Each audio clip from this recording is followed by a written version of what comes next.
Good evening, everybody. Welcome to this special meeting of the Council Rock Board of School Directors. I would ask everybody to rise for the Pledge of Allegiance, please.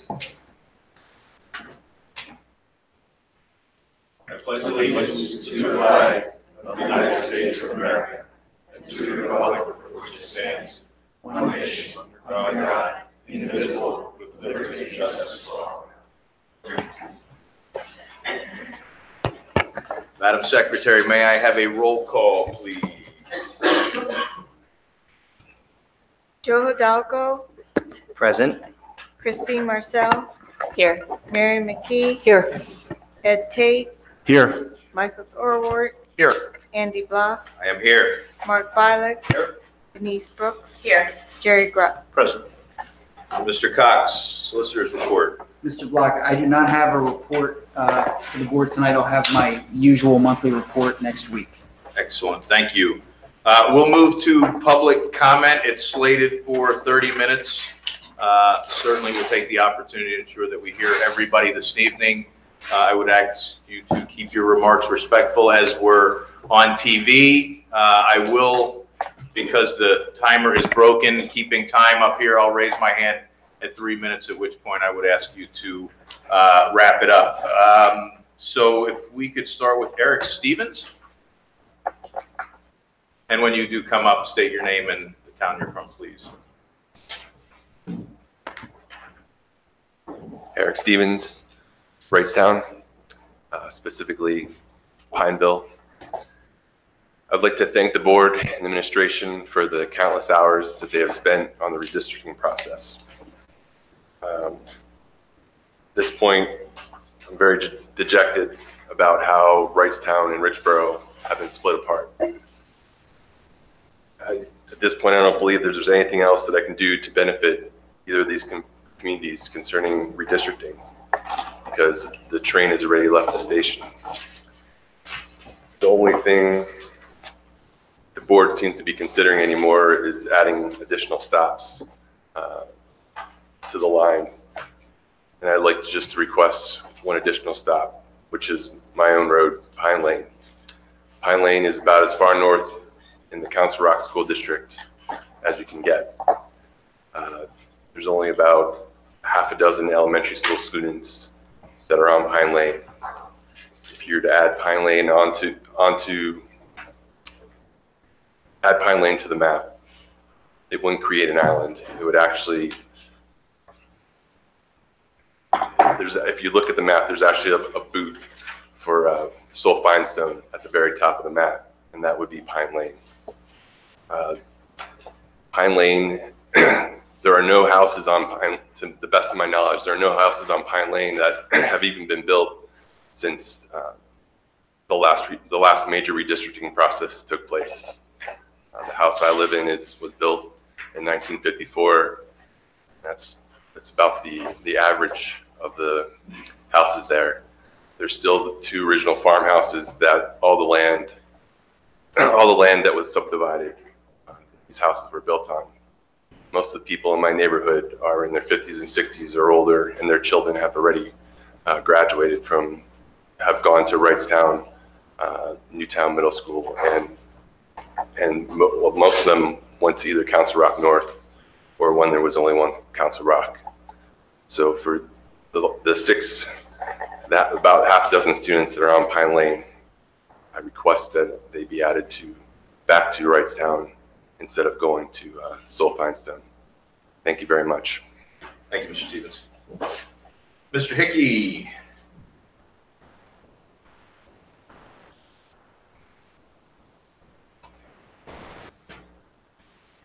Bob Hickey, Richboro.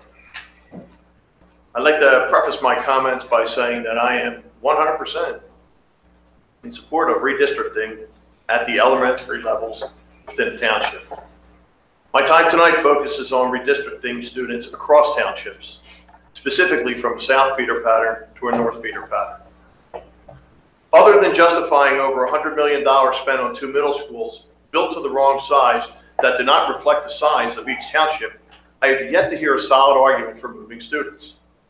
A growing population? No. Numbers from your own websites show a decline in enrollment. Disparity at the high school level? Now, Central Bucks operates 3 high schools with populations from 1,200 to 1,600 students, and they do rather well. Opportunity costs? No. An academic standards meeting showed that there were little differences on course offerings being offered at either school. Offering school choice? No. Cherry Hill has offered school choice for years. If you won't consider these reasons for at least offering a choice option for those moving across sending areas, then consider one more factor: history. Always enjoyed history. One of the great things about it is how we learn from the past so as to not repeat mistakes. Unfortunately, tonight, that is exactly what the board is considering. And that is moving Northampton students, specifically Richboro students, out of their communities. And the mistake we are repeating is not in the building of the middle school, but is a mistake that was made in 2002 when Council Rock South was opened.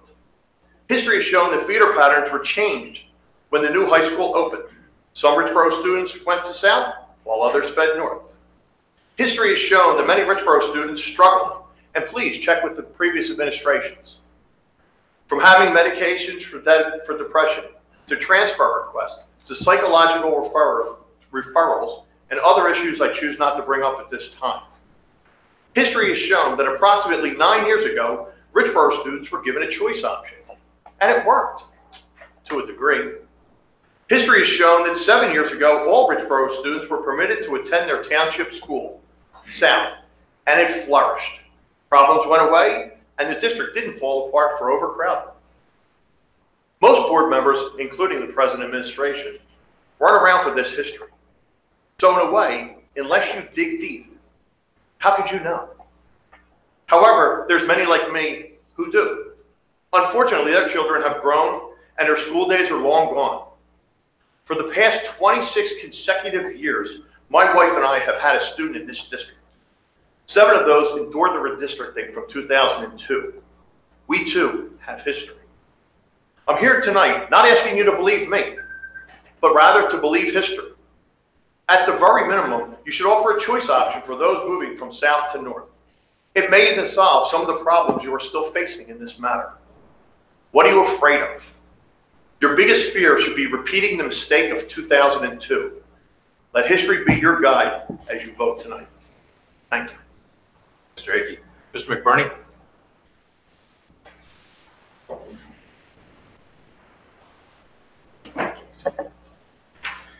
Scott McBurney, Wrightstown. So here we are. I've talked with many of you over the past few weeks. Tonight, making a decision on how our school community is going to be redistricted. This decision will be based on a plan that is flawed in numerous ways, as has been pointed out by many in the community.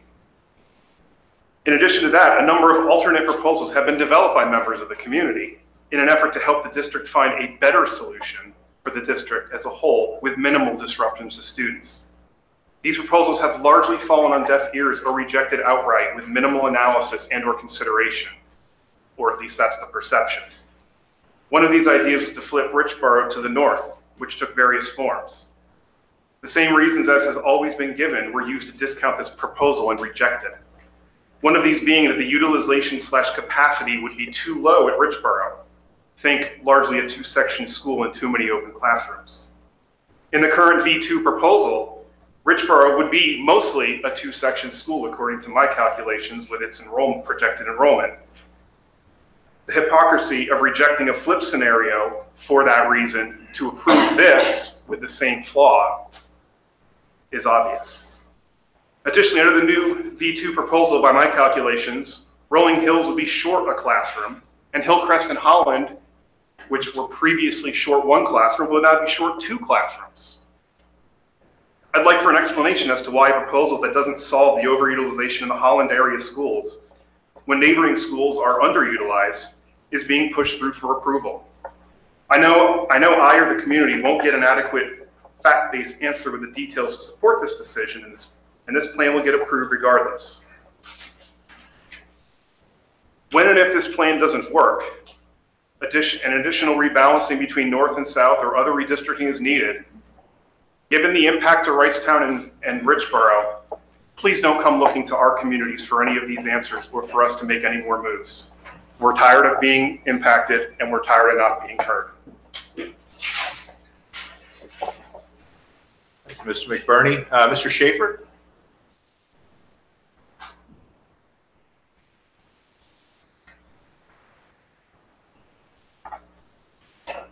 Hello, my name is Andrew Schaefer. I represent Richboro. I want to implore members of this community to stand up and try to stop this from happening. I know there are many of you here that have already made up your mind with this project, but you're literally tearing communities apart. Okay, we moved here 3 years ago to Richboro to be part of a community, and instead we're being moved into the North Feeder. I think that this plan could be summarized by saying that essentially you're building a bench that fits 1.5 people. It's divided, it's broken, and it's uncomfortable. More can be done to do this. Why don't we trim the fat on some of the elementary school redos and put more classrooms where they're needed and allow us to stay where we are? Or use the flip proposal. Thank you very much for your time. Thank you, Mr. Schaefer. Ms. Bond?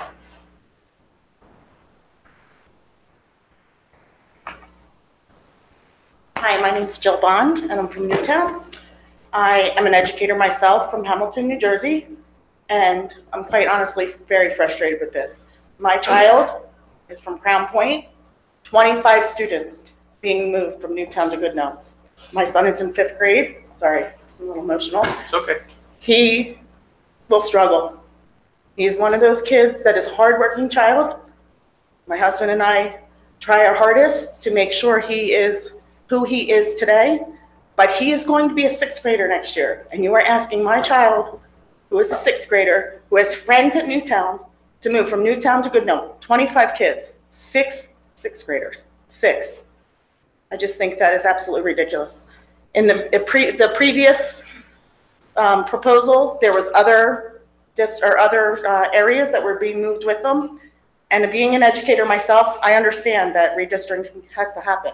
I also went to Council Rock, graduated in '91. Very proud of Council Rock. Went to North. It's the only high school that was there. But I'm very disappointed with the board and their decision to move 25 kids. 25. I just think that is scary to a kid. As an educator myself, I know the struggles kids go through. And when you're asking 6 6th graders to be put in a school that they're not familiar with, I think you're going to have some problems on your hands. Hopefully my child is not one of them. Thank you very much. Thank you, Ms. Bond. Ms. Keaveney?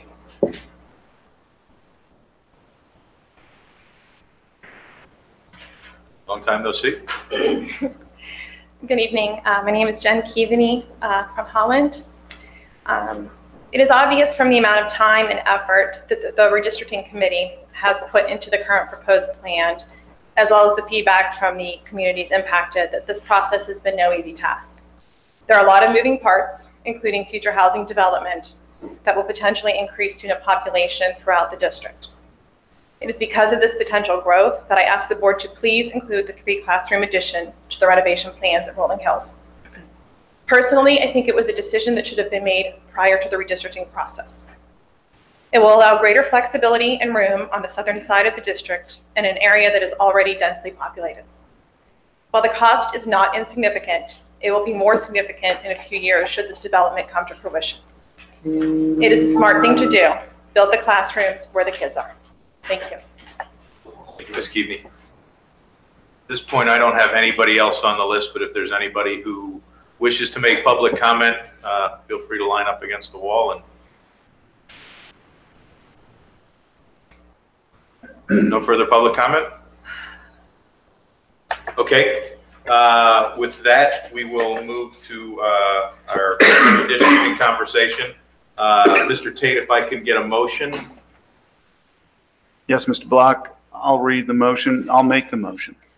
I move to approve and direct the administration to implement the 2019-2020 Council Rock School District redistricting plan as presented by the administration of the board to include the grandfathering of current 6th grade students with the appropriate bus transportation for these grandfathered students and Further, I move that we direct the administration to provide the families of grandfathered sixth graders a one-time opportunity to opt out of this grandfathering for the remainder of the students' K-12 years at Council Rock.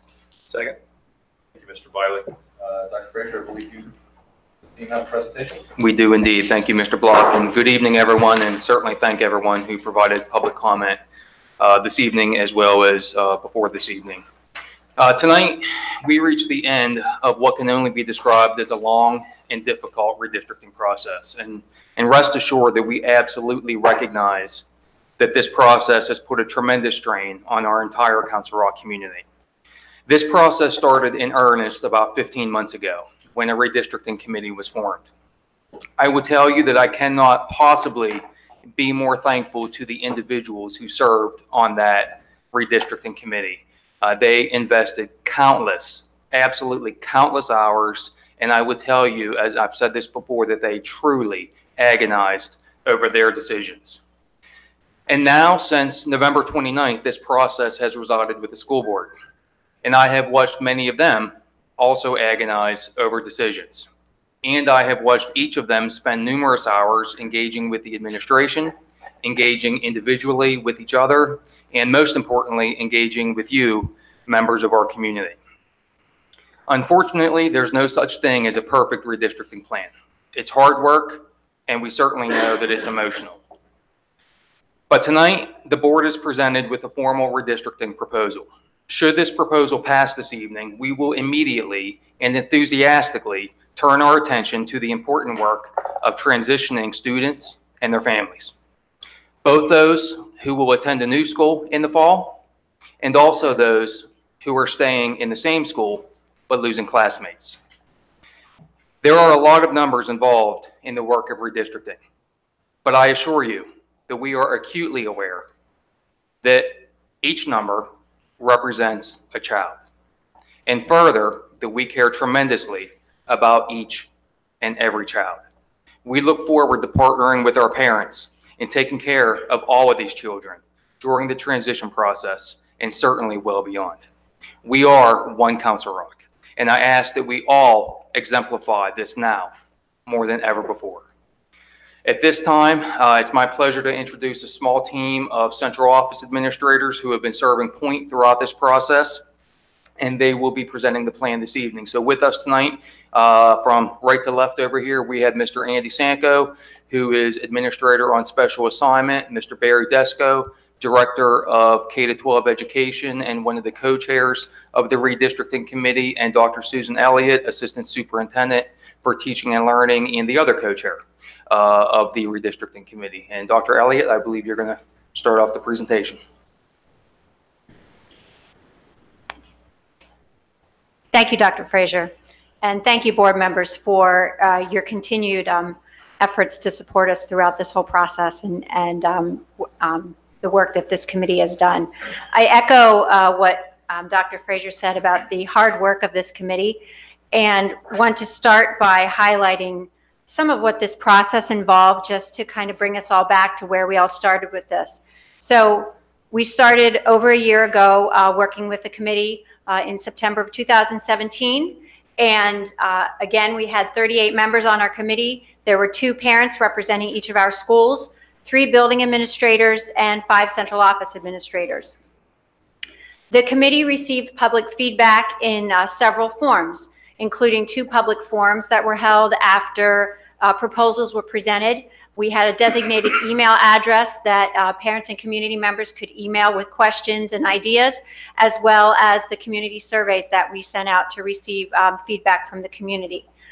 Our committee explored over the course of this time more than 16 concepts before presenting their first proposal in January of 2018. And they received feedback from the community throughout this process and used that feedback to help make revisions to the plan.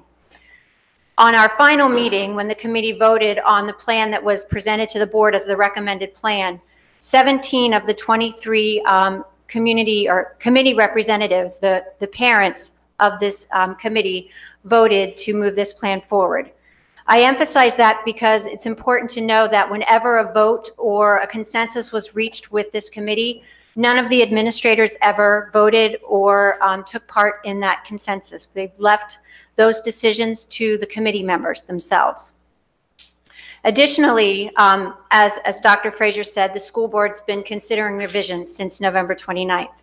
So just a quick highlight of our timeline. Again, starting in September of 2017, the committee was meeting. We presented a first proposal on January of 2018, received feedback from the community, used that feedback to make revisions to that proposal.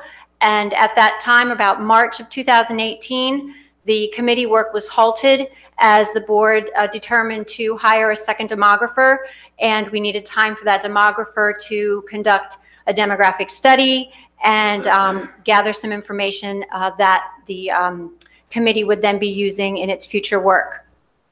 Starting in September of 2018, the committee started to meet again to finalize their work and prepare a proposal for presentation to the community. And in October, they presented that at a second community forum, received public feedback also in person that evening, as well as through a survey, as well as continuing through the email that we have for the redistricting.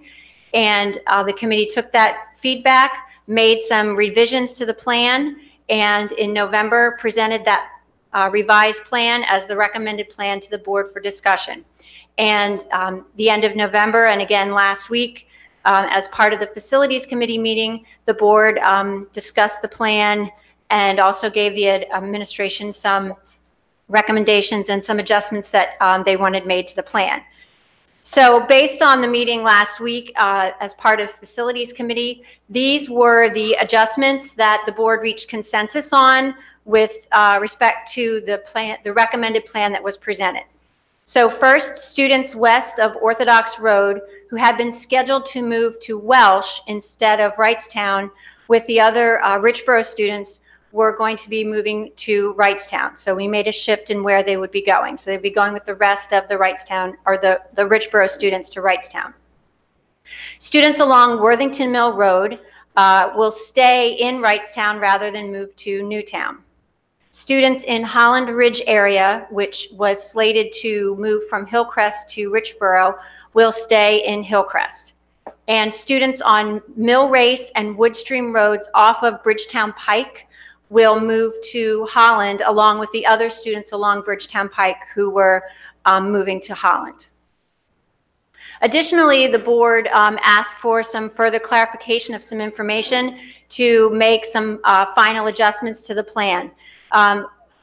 One of those pieces of clarification dealt with the Twining Ford Road area and looking at the numbers of those students. And based on that additional data, we are moving both sides of Twining Ford Road to Wrightstown rather than keeping those students in Richboro. Additionally, we looked for another small area of students to help to balance out the enrollment and identified that students on the west side of 2nd Street Pike below Bonnie Road or Bonnie Drive and down toward to Almshouse Road are going to stay in Richboro rather than move to Wrightstown. So this includes Daisy, Galloway, Douglas, Paisley, Tartan, Glasgow, and Bonnie Roads. And I'll turn it over to Barry Desco now.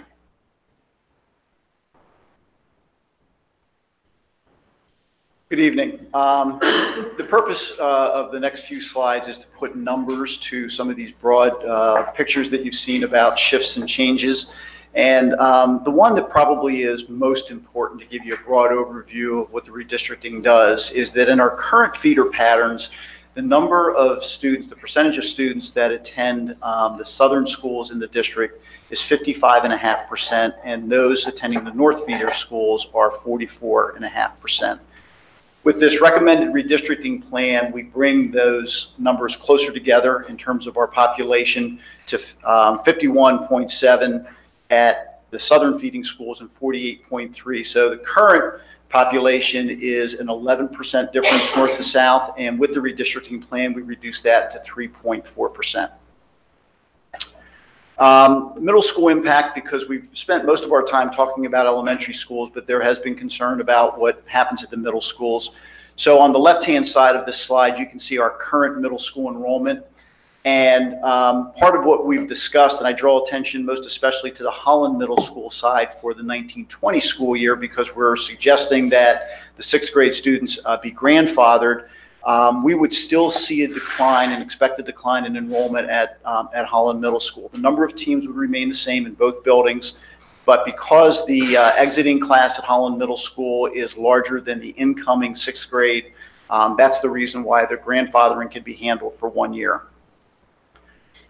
We thought it'd be important to give you a sense of what this looks like over time at the middle schools, because we've discussed often that the schools are built of the same size, accommodating the same number of students and the same number of teams. So if you look at moving forward from next year, and then the redistricting begins to take place and gradually works into the middle schools, you'll see that we kind of keep the Holland population relatively stable, and we grow the Newtown middle school population, and you'll see that they will both be of equal size and require the same number of teams.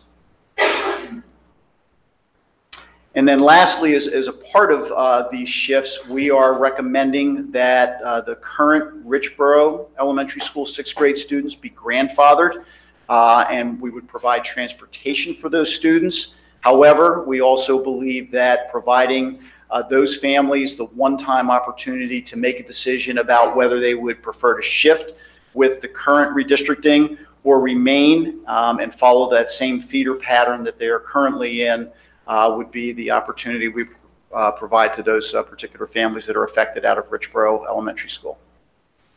And Mr. Senko is next to talk about some of our transitioning. Good evening. So many times tonight you've heard that this work has been really hard, and there's no doubt that it has.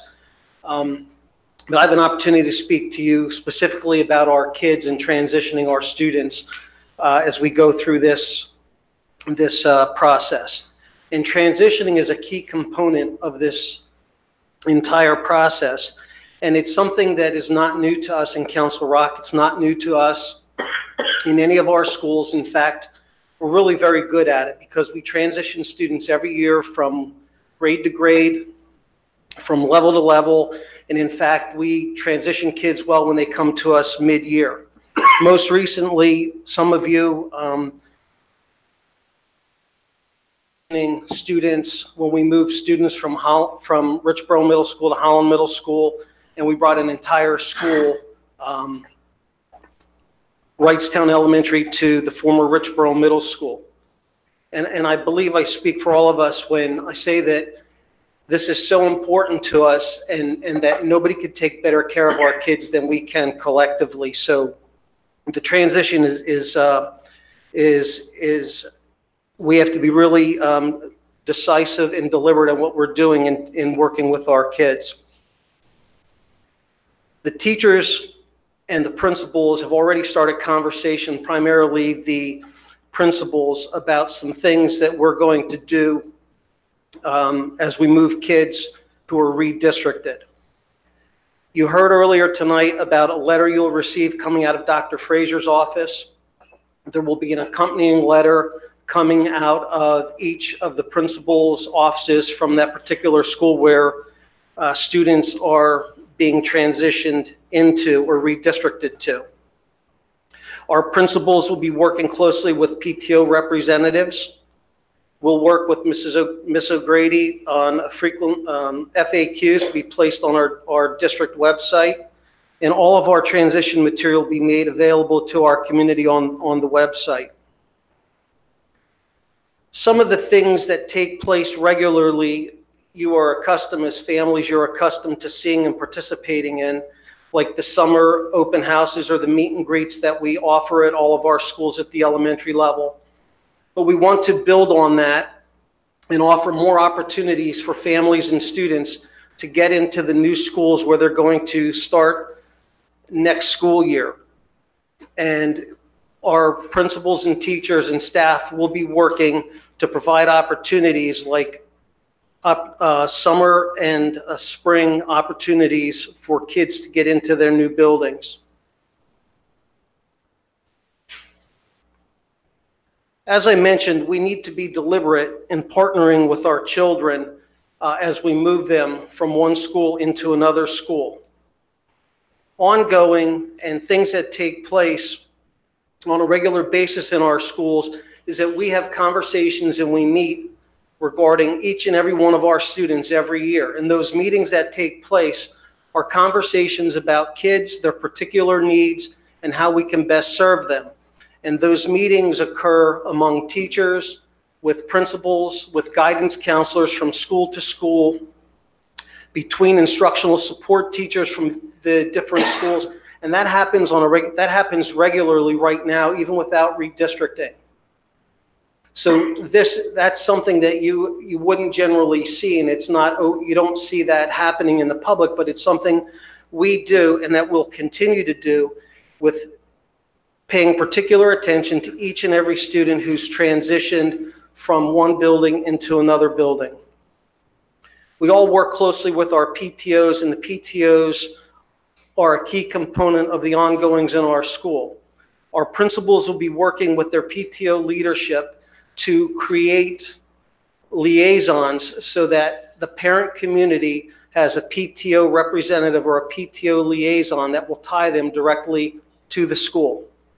It'll be somebody that you as a parent can reach out to if you have questions about the school or the ongoings of the activities as it relates to the PTO, and it would be somebody that will partner with the school principal to certainly help you and your children have a soft landing as you come into the school. We know that there are differing numbers of students leaving a variety of schools, and we will be deliberate in making sure, to the best of our ability, that students leaving one school going to another will be teamed with and put in the same homeroom to the best of our ability, so that they are walking into a new school with friends from their old school, from the school that they're leaving. Additionally, we started conversations with principals, and receiving school students will engage in a pen pal letter writing campaign to students who will be joining them after the summer in their new school. As we go through this process and beginning the summer, I mentioned earlier that we will have additional opportunities for parents, for the community, for students to get into the buildings and familiarize themselves with the teachers, with the staff, with the principals, and with the layout of the school. We have planned student-led tours in the summer. Kids who are going into new schools, we will buddy them up with students who have formerly been in the school, so that on the first days of school, they'll have buddies. Our teachers, our guidance counselors, our ISTs will work to have lunch buddies so that we could match kids up with like students, so no one is eating alone and they have some friends to familiarize themselves with in the school. Each of our elementary schools who have kids coming in will host a school-wide celebration to welcome families. Our PTOs will partner with the schools to do the same kind of thing. And as I mentioned before, all the information will be available on our website, and you could find it at the Redistricting Hub. I would say to you that it's important to point out that those things that I just mentioned, when they stop, that doesn't mean the transitioning stops. That doesn't mean taking care of kids stops. Because, to use the word deliberate again, we have to be deliberate with not only the students who are moving, but the students who are going to be left in their current school, and their friends are moving forward. So discussion has already started with building level principals about not just taking care of our kids who are moving from their current school to a new school, but to take care of the students who are going to remain in their current school while their friends move on to another school. It's also important to know that when you stop seeing things like welcome celebrations and ice cream socials, informal transitioning will continue, with a commitment from our staff and our principals doing informal check-ins with our students on a routine basis. Because our teachers are so good at providing a soft landing for our kids, I have every confidence that though this is a keystone of this whole process, that we will do it well because we are good at it in Council Rock. I think the best thing that we could do as the adults is to model for our kids what we want, because they're going to take their cues from us. And again, I'll conclude by saying nobody could take better care of our kids than we can collectively. And while this is hard and while this is challenging, I know that each and every one of our students, whether they're moving to a new school, they're remaining in their current school, they are Council Rock, and we will take care of our kids. Thanks. Thank you, Mr. Sanko, Mr. Desko, and Dr. Elliott. So we reserved those final 2 slides for the transition process, and if anyone was keeping time out there, you may have noticed that we spent more time on the transition part of this whole process than the rest of the presentation.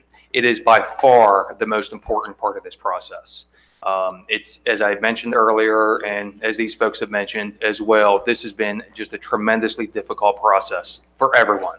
And our students, the children of this community, come first and foremost when I make that statement. We know that, we get that. Most of us are parents as well. This isn't easy on any of us, but we promise you, as Mr. Sanko has just emphasized, that the children of this district come first. They always will come first, and the adults in this school district will undoubtedly do right by them. So, thank you. Thank you, Dr. Frazier, Dr. Elliott, Mr. Desko, Mr. Sanko. On behalf of this board and the families of this district, thank you for the work that you and the rest of the staff put in addition to what you have to do every day running a district of this size. We know it's not easy because it is our kids that are involved. And I want to thank the 4 of you and your staff on behalf of everybody. Thank you. You've done noble work, hard work, and the work that comes even more important. So appreciate your commitment to that. With that, we'll start our discussion at the board level. Are there any questions at this point for the administration? I have one. Can you, Dr. Frazier, if you just go through we've gone back and forth on grandfathering, on what would be the right way to grandfather, what would we be offering? Can you just elaborate on what the grandfathering that is discussed in the motion this evening, just to make it clear for the public? Certainly. Thank you. So the administration recommends the grandfathering of all current 6th grade students, which really only applies from a practical standpoint to the 6th graders at Richboro Elementary School, because they would be the ones who would be switching feeder patterns going from 6th grade to 7th grade. So we do recommend the grandfathering, but we have heard what I would characterize as mixed feedback from parents. And as Mr. Desko showed in the middle school numbers, from a capacity standpoint, we can accommodate those students comfortably at either Holland Middle School or Newtown Middle School. So what we would like to do, and as part of our recommendation, is to give those families a one-time choice to either opt into the South feeder pattern for grades 7 to 12 or into the North feeder pattern for grades 7 to 12. So let me just make sure I understand what you're saying, because it's just people, what are 6th graders? The grandfathering you're recommending regards those students who will be in 7th grade next year. Yes. And that's the only, okay. Yep. Just want to make sure. So it really relates to which middle school they would go to. Right. Terrific. Thank you. Are there any other questions? I just have a question. Yeah, Mr. Hidalgo? It's regarding the slide that's the 5-year middle school enrollment. And it looks like we get there in 1 year. It doesn't seem to be any other change after 2020. I thought it would be a gradual change. Yeah, the change that you see reflects the shift in the populations. So clearly, if we were to start that shift sooner, you would see the next year numbers shift more closely like you see in 2021. So in other words, you see there's a gap The second. next year because of the grandfathering. So that's 2 years worth of grandfathering. When you move to the following year, you begin to move the Richboro students in.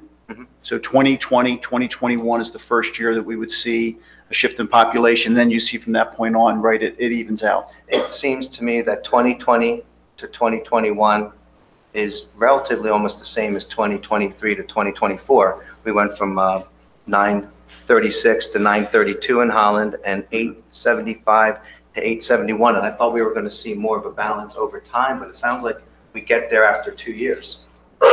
Right, so once the redistricted population moves into the middle schools, because it's only 2 years worth of the population, you'll see that we balanced according to the same percentage of the population that I shared in an earlier slide. So we're about 3.4% different between the two populations, and it remains that way. Okay. Again, with the projections as they currently are. All right, thank you. Sure. Take any board comment or discussion?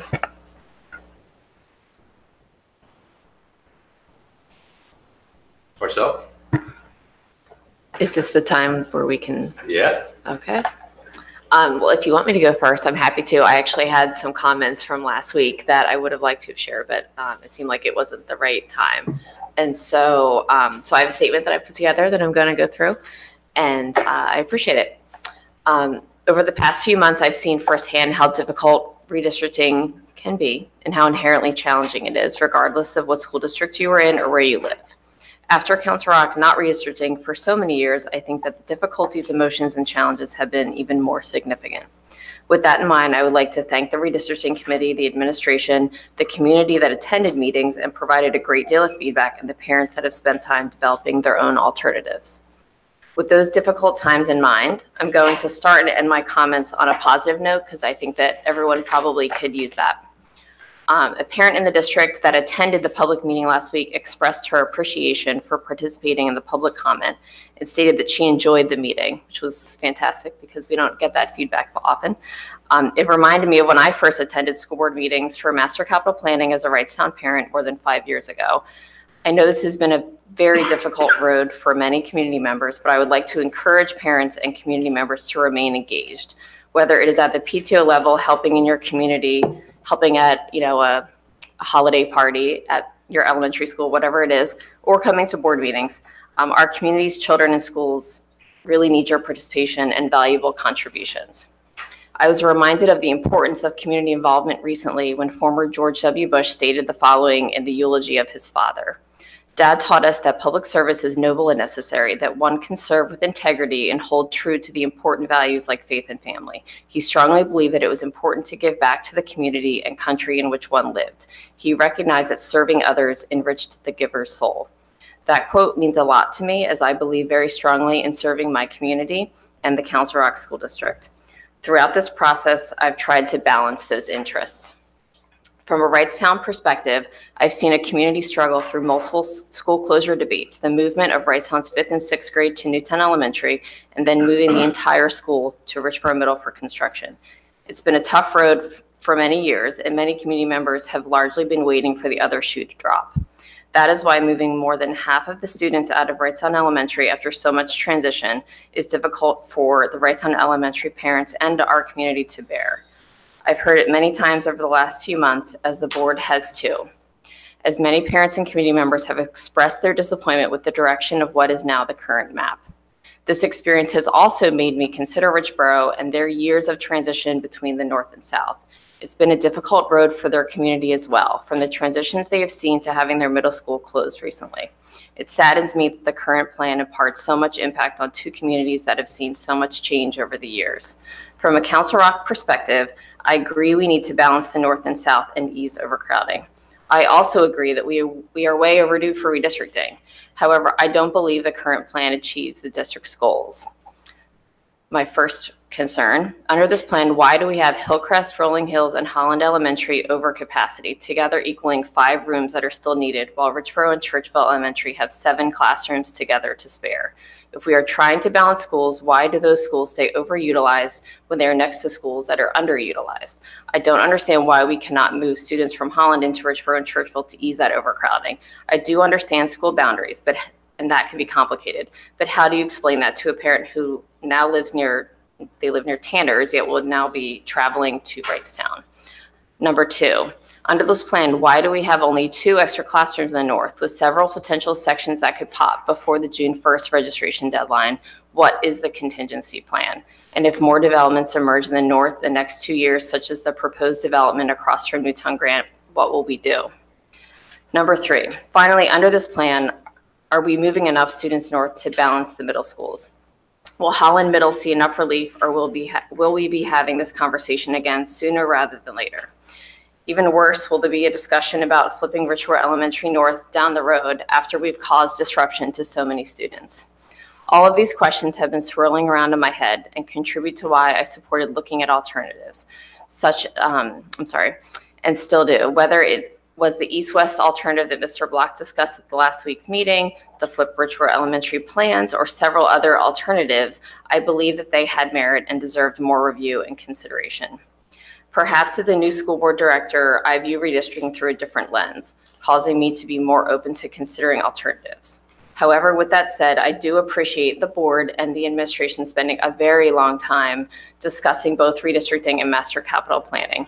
However, I cannot support a plan only for timing purposes that at the end of the day, I don't believe addresses the objectives Council Rock set out to achieve. If the board and administration believe this plan is sound and achieves the goals that they set out to accomplish, we should not need to consider redistricting again until the current elementary students being affected are moved through to middle school.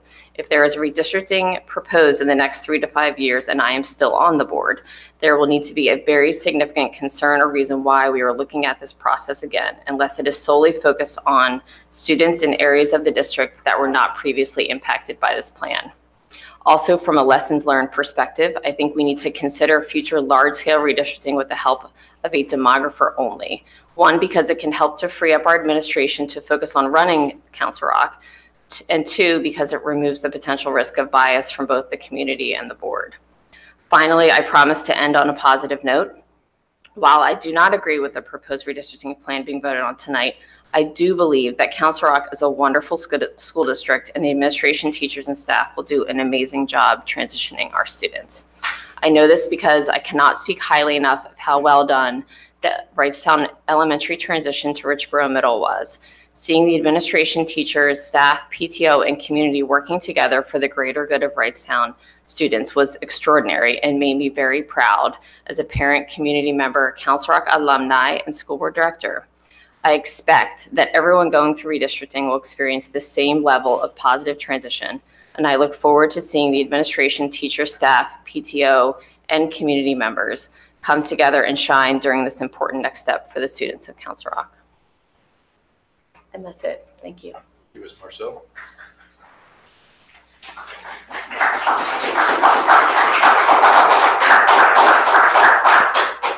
Mr. Hidalgo, floor is yours.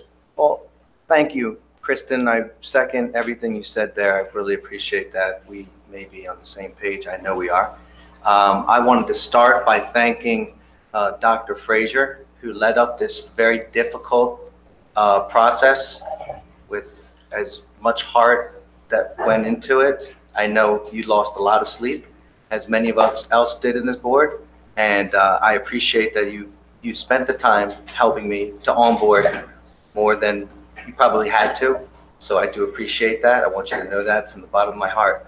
I also want to thank the board members who spent countless hours on the phone and, speaking to me, helping me try to chart my own course while I get on board here.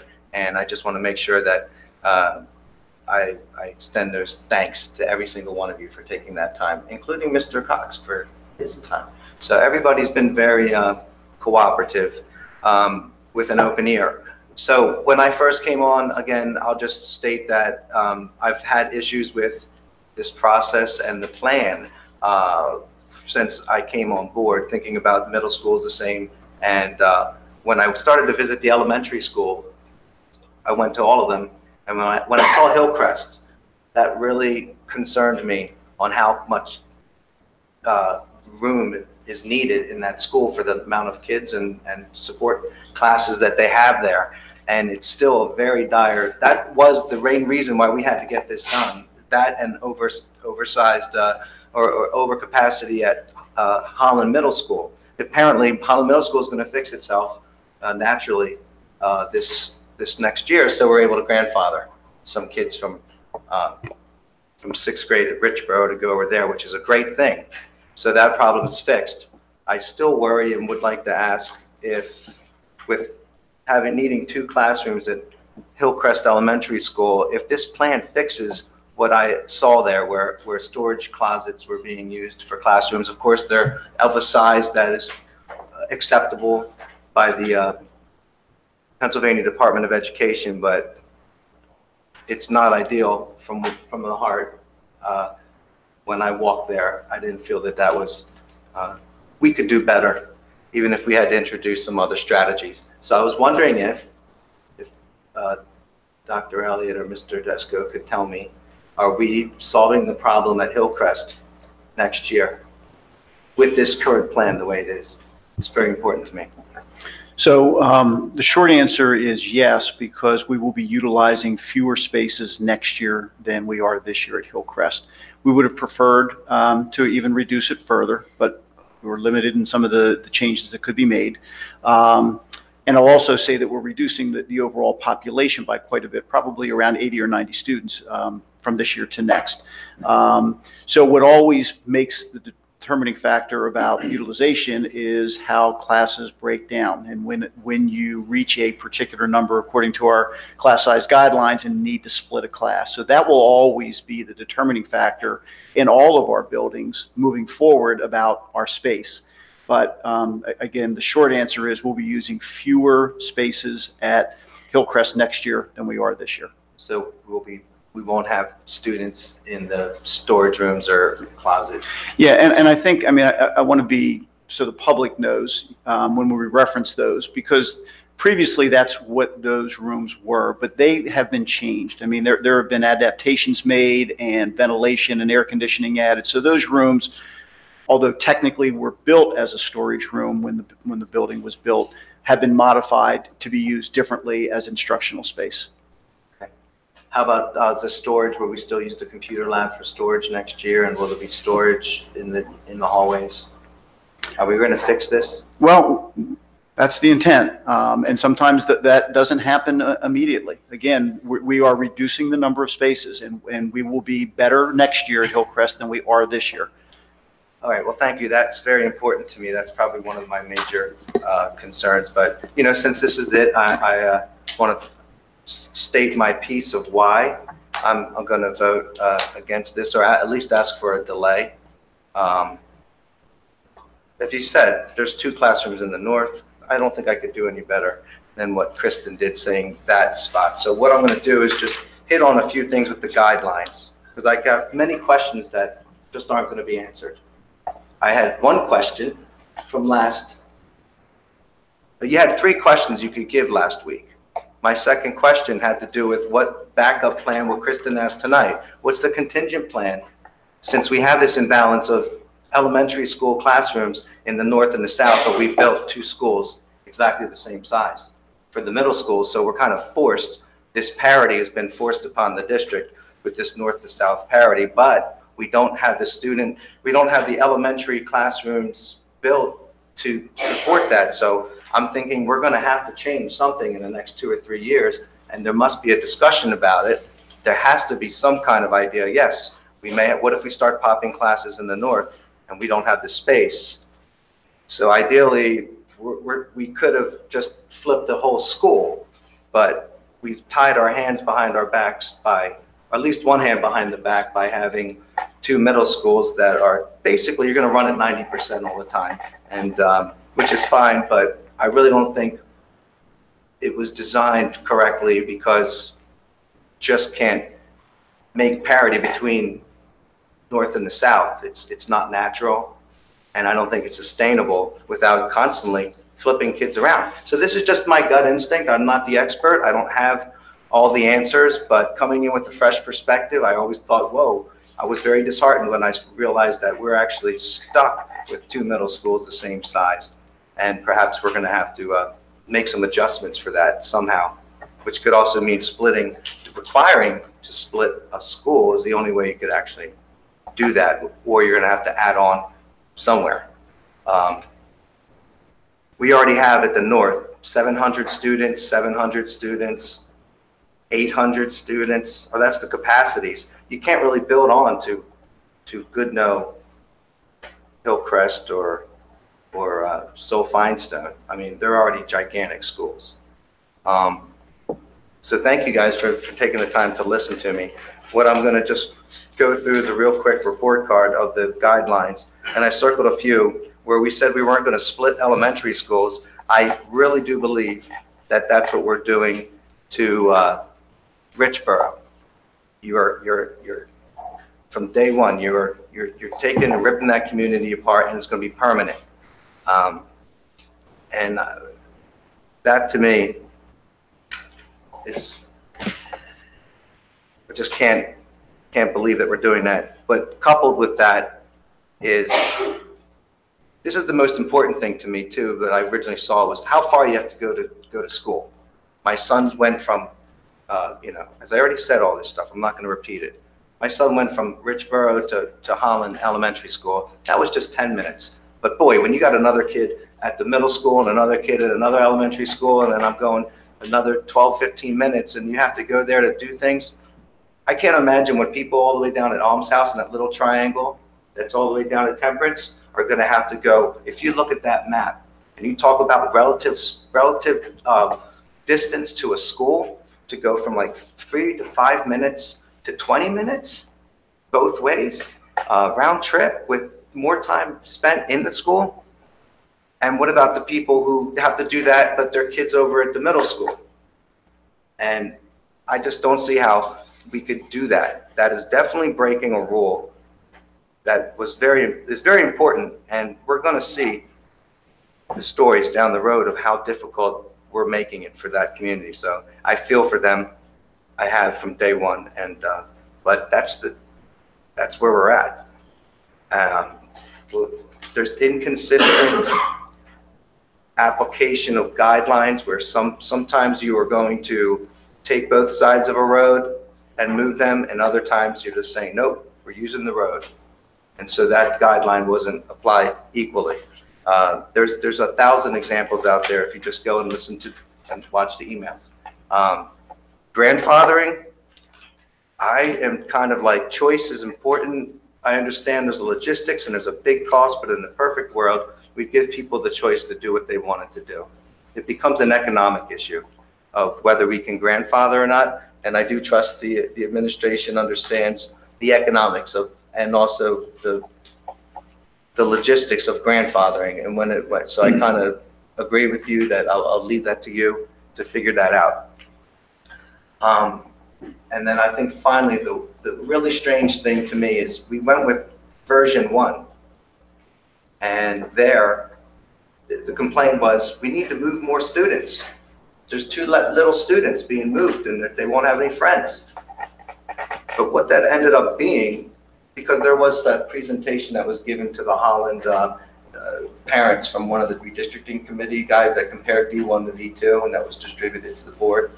And there, it's funny how I'm playing catch up, but it dawned on me that we basically had 2 small groups going from east to west.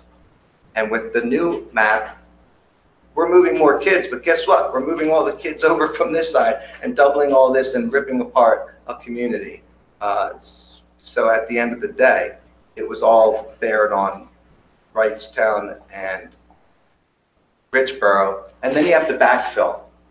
Then you have to backfill these moves. So then you have Churchville, which at least from a location standpoint, those schools are right smack, those neighborhoods are right smack between Richboro and Churchville. If you're going to grandfather a 5th grader, that would be a great place to do it if they decided with the option to, sometimes you can provide transportation, sometimes you can't.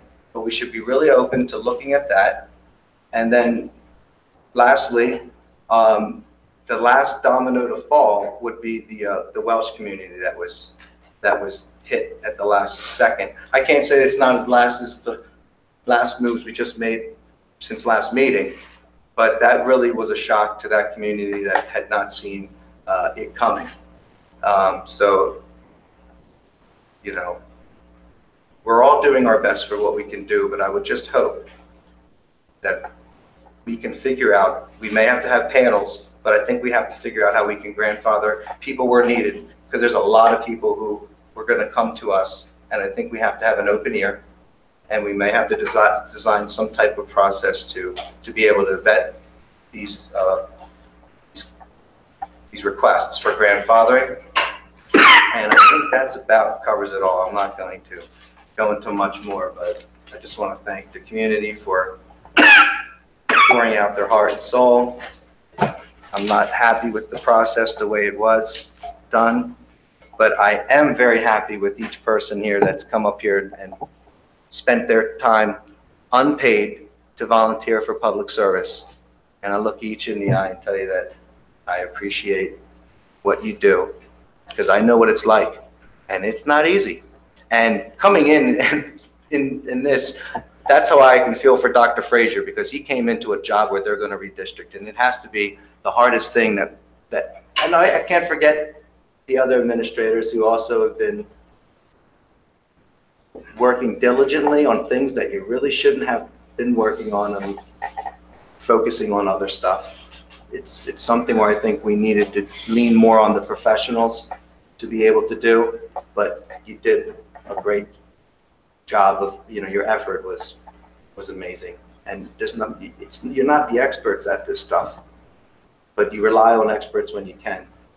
I think it took away from what you really should be doing.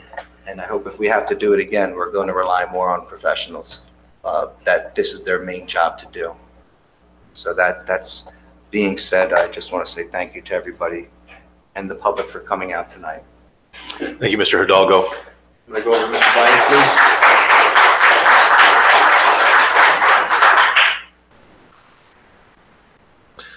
So there's a lot to talk about, and everyone said how emotional this process is. There's nothing more emotional in our lives than something that affects our children. There's just no doubt about that.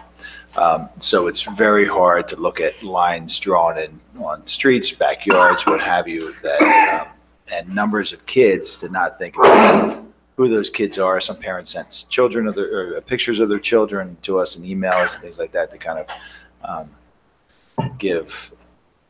to prove a point or to make a point, and none of that falls flat on anyone.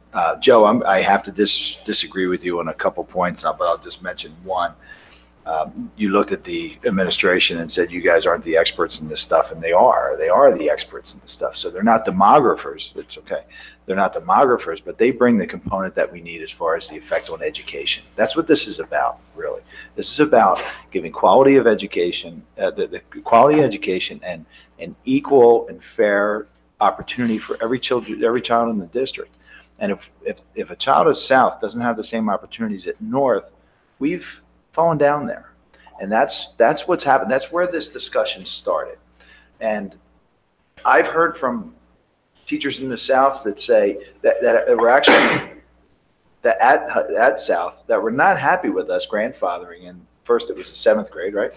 That was our first step. And then the 6th grade, because they said we have to do something about it. We have overcrowding in this school. And sometimes overcrowding can mean science carts are being moved around a lot, and there's dangerous things on there. And I'm not saying there's dangerous situations at South, right? I'm just saying these are the issues. That sometimes means that middle school kids in our newly refurbished middle school in Holland eat on the cafeteria floors. These are not things that we can sustain over a long period of time. It really shouldn't be sustained at all.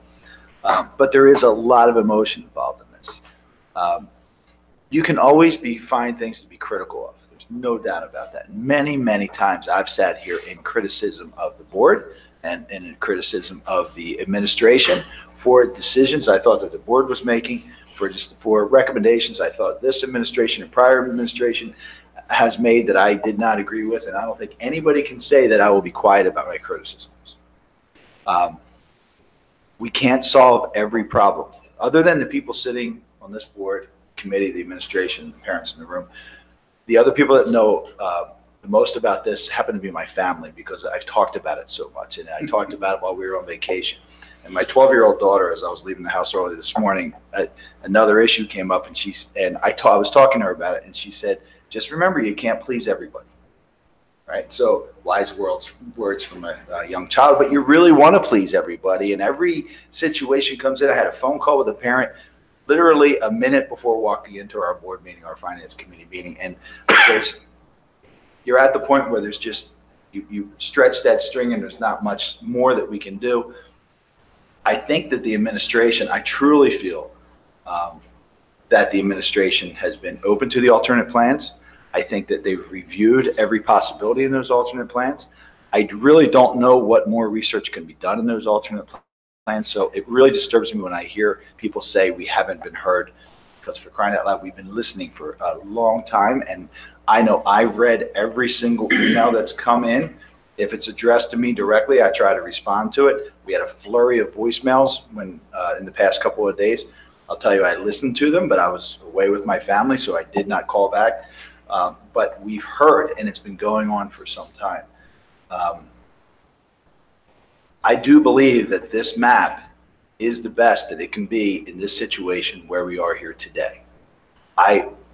Some of the moves have been very difficult as far as where does that boundary line sit and what families are affected. And the only thing that I could lean back on is how is this going to affect the district 7 years out?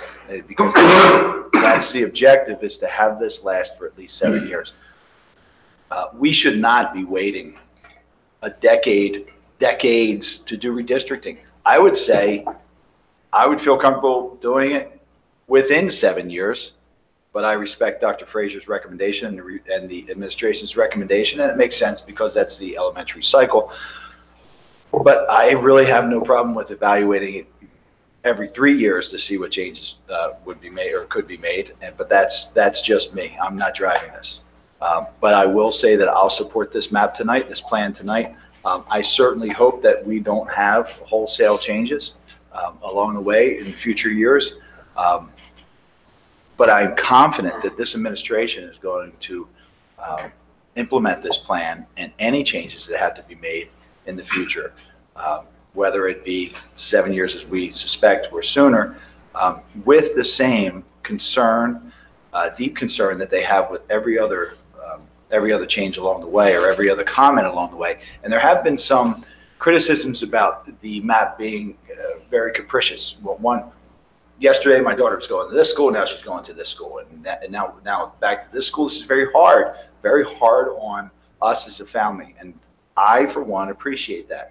But we can't have flexibility in hearing parents' comments and making adjustments where we need to make without that flux, right? And you have to understand that before tonight, that plan's always been in flux, and it's always had the opportunity to move. So I think that's important, and I think I got to give a lot of credit to Dr. Frazier, because it's very hard to come out of and the committee and the administration. It's very hard to come out of a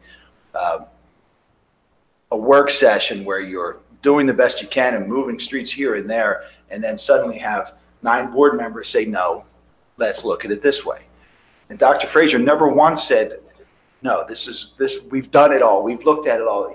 They said, okay, we'll look at that. Up until, I would say, the last list of, I don't even know how many bulleted items were that came to us from a group of parents. There must have been at least 6 or 10, I'd say. Dr. Frazier addressed each and every one of them. So your concerns have been heard. Not everyone is going to be happy. Some families are going to be in very difficult situations, and I hope somehow that's managed. But to me, I think that this is the best map that we can do here today, and I'll be voting to support it. Thank you, Mr. Bialik. Mr. Tate? Thank you, Mr. Block. Mr. Bialik made a good point about the fact that we have heard from people that they've seen a plan that said this redistricting was going to work this way for this community, and then all of a sudden it's changed. And I think what we got into, that sort of illustrates the difficult balancing act in terms of transparency and working a plan. And I think we did a good job on erring on the side of transparency, but that led to people saying, I thought we were going to be here, and now you're saying you've changed the plan. And I think it's actually to the credit of the administration and the redistricting committee that changes have been made. And I'm glad we were able to be responsive in a number of instances.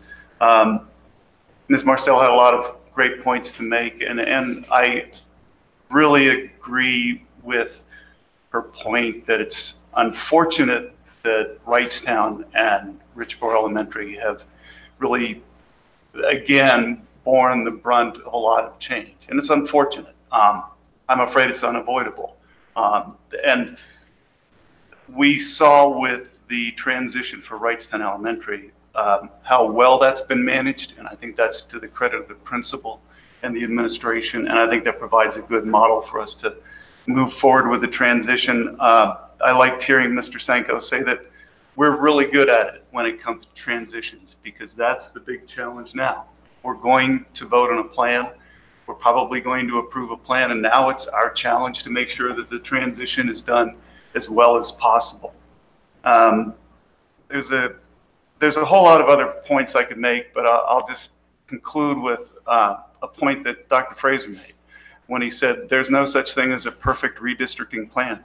Back when we were doing master capital planning, I told a little story I'll spare you about asking my niece, who's a physician, for some advice about taking vitamins and so forth. And she said, don't let the perfect be the enemy of the good.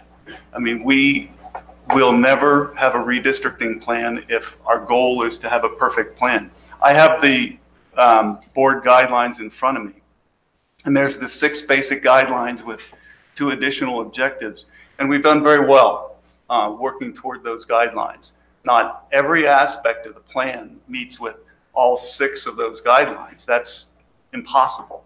But I think the redistricting committee did a terrific job, and it's to their credit and it's the administration's credit, and I applaud their work, and I support this redistricting plan.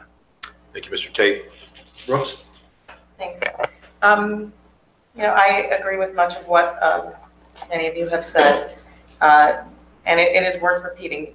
In the time I've been on the board and in the time that I sat in the audience, which was more than a decade before I was on the board, I do not recall any issue more emotional and more difficult for an administration, a staff, a board, a community than the ones that our community has been dealing with these last 5 years. And so it doesn't even just simply include the redistricting, it's all the issues of school closure and consolidation, everything that had to do with capital planning, which basically, for Andy, Mark, and I, has consumed the entirety of our time on the board. And so along the way in those 5 years, there have been decisions made that I didn't agree with. I was the naysayer, and things happened. And part of what helps our school district and how a board functions is to respect the process. And so, I sometimes have to work harder than other times to remind myself to not get lost in my thoughts of, I wish it had been different 4 years ago when we did this, or 2 years ago when that decision was made and I was a no and the majority of this board voted a different way. I wish that didn't happen. But I am resisting that urge because it doesn't serve us to continue to live in this circular world of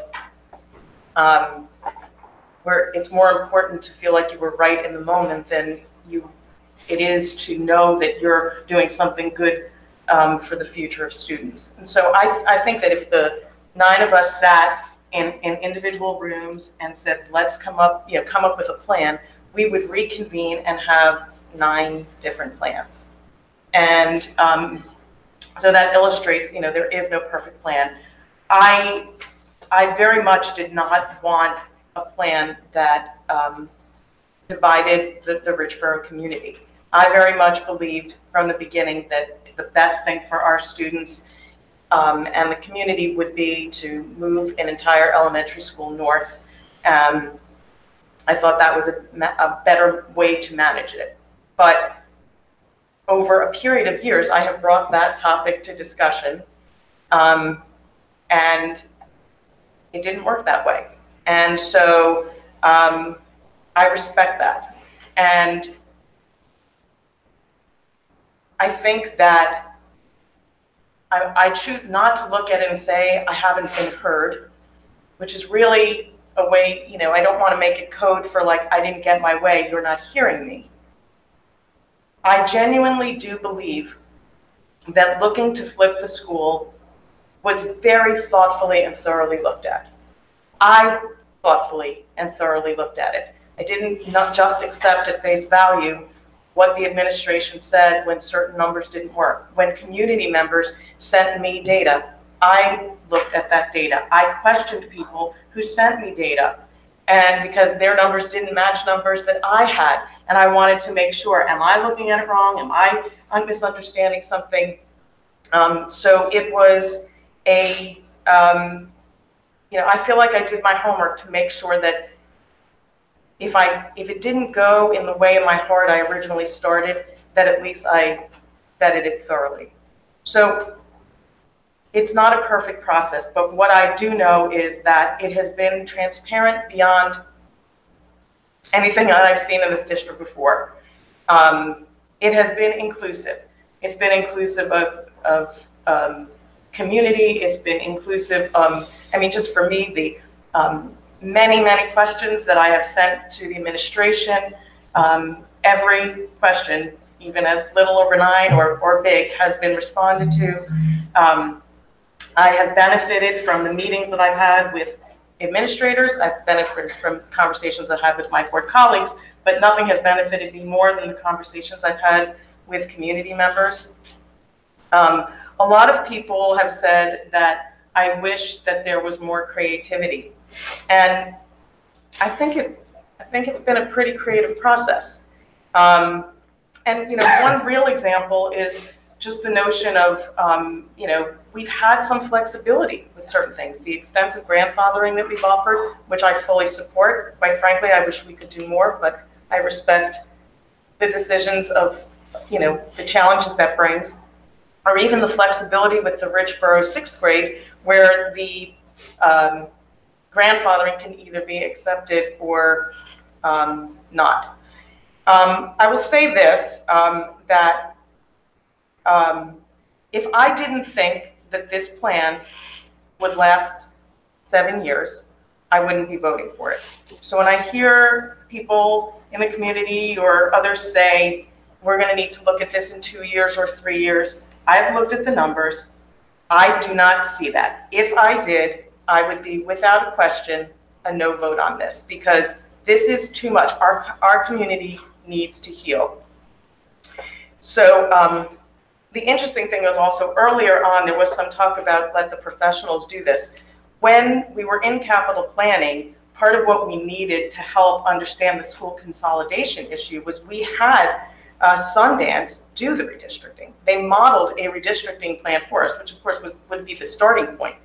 And no offense to Mr. Sundell, but those maps were terrible. They included the kinds of moves that we immediately eliminated from our own plans. So the support of a professional is absolutely needed, because we need that analysis and we need the tools that they provide. But the reason why this redistricting plan works is very much because of the collaborative effort between administration, community, the committee, and the dialogues that happened all around it. I do want to say, I want to just talk for a minute about community, because I always said that I wish we could flip a school because I want community schools at the elementary level. But community means different things. So it's not just the community school that you live in the community. It's how do you make your elementary school a community? It is a community of learners, it's a community of staff, it's a community of cultural things that each individual school does, whether it's trunk or treat or talent shows or whatever it is. And so there is a sense of community in all 10 of our schools, regardless of where the students live who populate it. And I have faith that we will have strong community schools, even if we don't have kids necessarily going to schools in the community they live. I just want to say that I have the utmost of gratitude to students who live nowhere near school. Excuse me. I'm sorry. I'm sorry. I don't want to have to go to a recess. We'll have public comment to follow this session, so you'll be free to speak then. Mr. Senko, I really appreciate when you talked about the transition plan that you said with so much emotion, with so much confidence, with so much determination, we will take care of our kids. I believe that. And I believe that the transition plan will be taken with the utmost of care. And I know that every single student is going to be looked at for their specific needs, and that attention will be given to the receiving schools or the schools where students are staying, because it is not lost. I mean, so much of the impact is not only on the students who are moving, but also what happens to the school communities that they leave. So I appreciate that transition plan. I know by the very nature of the kinds of communities that we have, organically, I'm sure that there's going to be even more transition things that will include students to make this the best that it can be. And so I just want to thank the committee for their work. And I think that this plan and this time is going to achieve the goals and bring us to the balance that we need and the capacities that we were looking for. So though not perfect, I am going to support this plan. Thank you, Ms. Brooks. Ms. McKee? Thank you. I also want to acknowledge the work of the committee, of our administration, of the parents in the community who have been so vocal and so involved with us as we have worked through this challenging process. And of course, thank you to my fellow board members who have spent so much time and so much discussion among ourselves in trying to come up with a plan that will work in the best interests of Council Rock, most importantly, the best interests of every individual student. I will be supporting this plan tonight. And I want to say, in addition to remarks that have come before, educational equity is very important to me, as I'm sure it is to all of my board colleagues. Students having the opportunities to learn, to be challenged, to be supported, to participate in athletics and extracurriculars. I believe that that is an integral part of what we're trying to achieve with this plan. And as Mr. Sanko referenced and Ms. Brooks just referred to, I do have every confidence that while this will be a difficult transition for some, I'm sure, we never lose sight that we are talking individual students, we're talking about children, we're talking about families. And I do know from personal experience the type of transition activities that take place, as you said, Mr. Sanko, may not be known publicly. It happens continuously in every school. Teachers, support staff, aides constantly coordinate with each other, discuss students, their individual needs. How can we reach out to them? What can we provide to make them, help them to be more successful? I feel very confident in our administration, in our classroom teachers, and our support staff that they will make even more efforts for students who are remaining in their home schools when their fellow students may be leaving, and to students who are entering a new school. I know that and trust that our professionals in this district will make every effort to make this transition a good one for your children. Thank you, Ms. McKee. Dr. Thorwarth? I'll start by, I know we've been thanking the administration, but I really want to thank our committee of 38. Denise stated that 9 of us couldn't probably come to any kind of equitable solution amongst us. Imagine 38, and imagine the number of hours that were put in, and well, we can imagine that because we live it up here, but that was a lot of work, and it took a lot of guts for that committee to do that, and I do want to thank them, and I do appreciate that they came up with the best option they certainly could.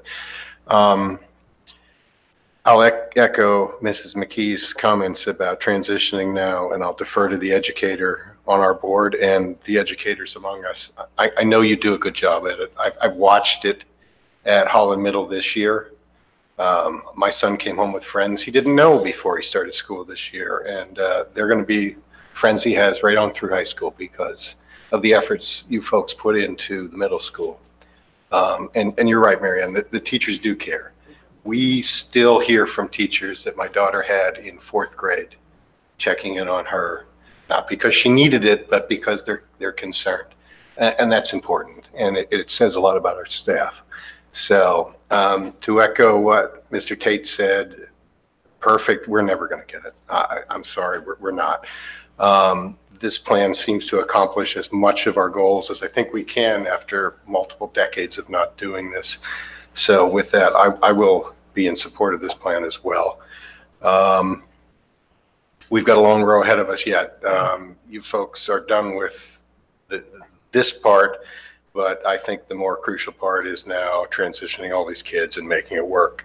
I'm hoping you find that a little more fun, perhaps, in terms of the work you do, because I really want to see you interacting with these kids, because they're not numbers, they're kids.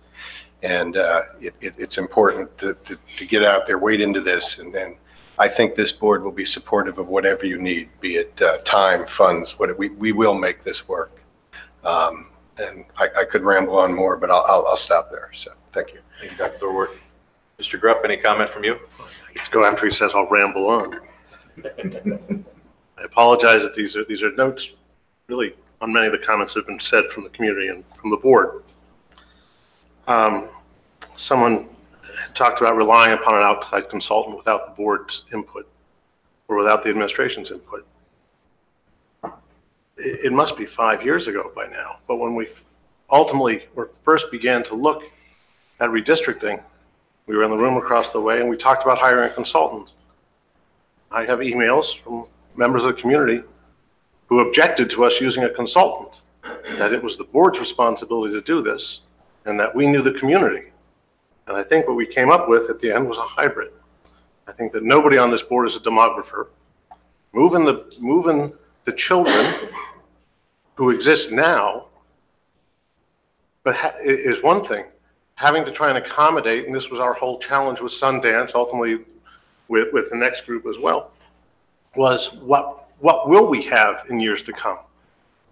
We're not, that's not our realm. We don't understand that, and you can see that when the guys stand here and talk about the model they used and the consistency. Now, the fellas talked about his model will be good in 10 years. I'll come back in a few years and we'll see, but we're not that. But going solely outside, I don't think that's a winner. Because the answer is, one of the challenges we're hearing today is exactly, we would hear those manifold. We're hearing people talking about what this is a community. These are people who work together, they live together. These are people who commute together. A demographer would not be looking at that. So when we hear people who say, these are not numbers, I won't throw the whole world of demography and cartography under the bus, but to demographer and cartographer, they're numbers. To the people here, to Dr. Frazier, Elliot, Mr. Desco, Mr. Sanko, Mary Ann characterized it well as having been a teacher in our district. These are children. They know who these children are. You know, so that's, relying on a demographer was a non-starter. My companion on the board spoke about that we're stuck with 2 middle schools the same size. Well, actually, we're stuck with 10 elementary schools in disparate locations and disparate size around the community that were built for populations when populations were there. Saul Finestone, almost 50 years old, was built for when people lived there 50 years ago. In 2003, we had to redistrict from a political geography perspective because we hadn't done that since 1966. And the problem was that Northampton had been one size, had 5 members, and Newtown had a member. Wrightstown had a member. Upper Mayfield had a member. The borough had a member. That wasn't how, on the board. The community grew and changed. We had to realign to accommodate that. Same thing with our schools. The difference is that our schools are fixed locations and they're largely fixed size with an occasional ability to moderate that. So that's where we are. The sad reality is that the populations change, move, and migrate over time. The speaker today spoke about people in his community, are being 60 years old. Those people will turn over in time, and there'll be new children. It's a constant battle. So that's what we're stuck with. We're stuck with immovable buildings and evolving people. Again, Mr. Hidalgo, you spoke about splitting an elementary school. I want to be very clear. My understanding, and I believe the understanding of most board members, was that was set as an objective for the district for redistricting. It had to do with year after year that the children would come up, if you think like a zipper, that they'd come up unified together and then split like the zipper where it's disconnected. We didn't want to keep a zipper going in the district. We didn't want to have that they'd come up and keep going off to the 2 feeder patterns. And we heard that, and we heard Mr. Hickey speak to that, which was a problem at the Richboro Middle School a couple years ago, was we had a zipper. They would come up unified and to north and to south. And so yes, at some point when you transition from a zipper approach to a unified approach, something's going to happen. So when we characterize that we missed that mark, I don't think we did. And I think Dr. Elliott, point there and say that name, Dr. Frazier, speaks to that, and that's why he proposes, and I believe the board is going to accept, the concept, at least for the 6th graders at Rolling Hills Elementary School. Again, as I wrote them in order, you spoke about splitting a road, and that we did split roads. Well, largely the prohibition about splitting a road was meant to resolve splitting a road within a community, not an arterial road. The demographer, the board, I believe, I won't speak for everyone, but I believe the board's understanding of that was arterial roads tend to have, you really don't want children crossing an arterial road to get on the bus, because that bus will move 200 feet and then children will cross. It was meant not to split community roads, and that's one of the changes we talked about this evening, or was proposed this evening in Dr. Elliott's presentation, which had to do with Twining Ford Road, right? That was on the list. Okay, that Twining Ford Road was, that road was split down the middle, I think. And then it was perceived that, you know what, that's not an arterial road. It is a community road. And that's why, at the recommendation, I believe, if I misattribute it to people getting promotions in their degrees, Denise Brooks and Mr. Violet, that this was something which they saw College Park as a community, not as one side of 24. So I don't think we've violated that. And again, hundreds of roads in our district. You will eventually have something that happens. I apologize, but that's what that was. I've heard people say, and I've received the emails that goes, there has to be another solution. I wish I knew, because I wish we all knew it, but we don't. I do say to my people in the office when I'm reading material, and I've said it to Dr. Frazier, when I read documents, we pass them back and forth, it is much easier to be an editor than an author. Okay, it is easy to look at a plan and say, these are the issues with this plan. It is hard to come up with a plan. And that, you see that tonight. This was a hard-fought plan. We sat a week ago all right, in this room, and we talked about those things which we could shave or perfect. Someone has suggested as well, flipping a school. Thank you. Got initially here. Flipping Richboro Elementary School. It was considered, the administration looked at it. Somebody sent us numbers about that, having been on a petition, and promoted the idea and said, well, look, here's the numbers, this is how they play.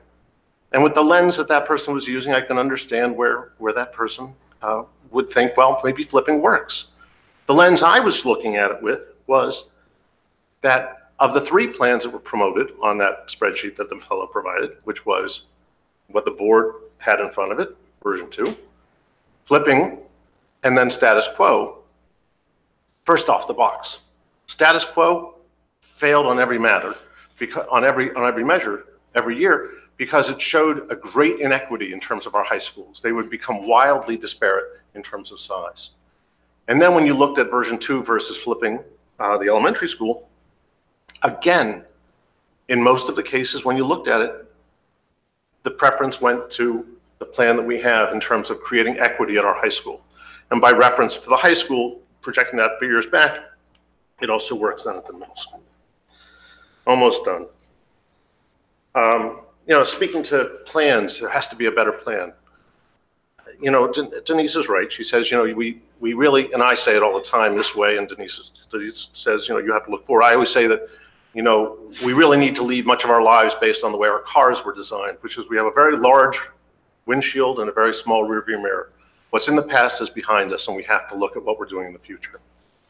5 years ago, we were in the beginning on this, and we said, well, here's a novel idea. It was a think piece. We said, well, here's a totally reconceptualized the way we think of elementary schools. The board said we didn't want to do it.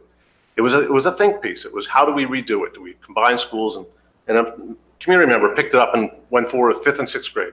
We chose not to do it. Would it have perfected this? Who the heck knows?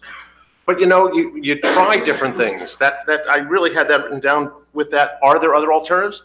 There are. There are radical departures. And if people are upset with this, some of those radical departures we might try, they might not like either. So we need to be careful. This at least is incremental.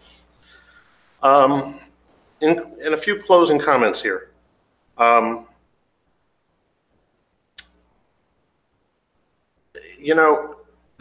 want to thank the member of the community, and I'll ask Dr. Frazier if we'll distribute the reference to the article. Someone sent us an article today that refers to redistricting in Indianapolis. And they said 7 guidelines or 7 points to make redistricting for your children easier. They didn't say perfect, they didn't say better, just said a little easier. Thank you to whoever that was who sent the article. It is an interesting article. And what it speaks to is children pattern after what their parents project.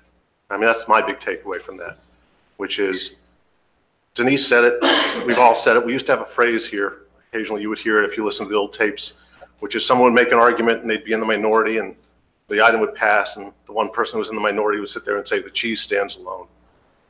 Once it's decided, buy into it, make it the best you can make it. That's what the article says, that if the parents buy into it, make it the best they can make it. And so in that regard, we've all done a big point, and I'm not going to echo it, although I feel it, about who we're thanking and board and Dr. Frazier, Elliott, Deska. I'm going to thank in advance the community. This is only going to work, folks, if the community acts with us, acts with the administration, acts with the school district. If every day you set children up to fail by telling them things or making them upset, it's not going to be a success. The only way we can make it a success is that we say it is what it is and we move forward and make it the best it can be. I sometimes think that in difficult situations, we look at things, we live in a really very privileged society. We have the troubles that we have versus some of the troubles that, I don't know about your parents, but my parents had dealt with, my grandparents had dealt with, other people in our own community deal with on a day-to-day basis. They would love to have this as a challenge because this means that their kids are got clean clothes, a safe house, and a clean neighborhood, or clean clothes and a safe neighborhood. On the scale, I appreciate this is, when you live in a nice, comfortable, safe situation as we do, this is monumental. But I think you've heard people at this board, from the administration, and if you go to the schools, you're going to hear it from the administrators, you're going to hear it from the teachers, you'll hear it from the janitors. We had a janitor here last year who was concerned about kids. You're going to hear from these people about wanting the kids to be successful. And my final message to the community on this is, it is human nature. We hear from people when it's not going their way. When it goes their way, there's silence. So what I want to say about that is, the message of the community is really, stay involved. There are a lot of decisions that are made month to month, year by year, day by day, that the board makes. Now, you don't have to have an opinion on each and every one of them, but if you stay involved and you express an occasional opinion, direction, something, that's how this board gets good feedback. Because otherwise, we're just responding to squeaky wheels that happen. Okay? We have a woman who comes to this board table. She isn't here tonight. I'm quite surprised. I'll use her name, Nancy Carroll. Nancy has been following this board. Sometimes she and I are at odds, like you wouldn't believe, most of the time. But she follows the board. She has the history of what goes on with it. Now, we can take different opinions on what it is, but at least it's a voice that I understand. I understand where it comes from. Sometimes I agree, sometimes I don't agree. That's the thing that this community is starting to lose. It's starting to lose people who are attached to this district on a long-term basis and remain committed to it, understanding of it. I appreciate there are people who stood up this evening. They were part of our committee. They will walk away. I think Kristen opened the conversation tonight that some people are going to walk away frustrated. They're going to walk away frustrated. And my hope is that the frustration is fleeting and that they remain engaged, because I think that's the future for our school district, is people remain engaged. It's a long soliloquy, many points to be made, because many people have made very many good points this evening. I have looked at this plan. If I knew a better plan, I'd vote for that, but I don't. And so this is the plan. And to the point that, now I'm looking over there, and I don't remember who said it.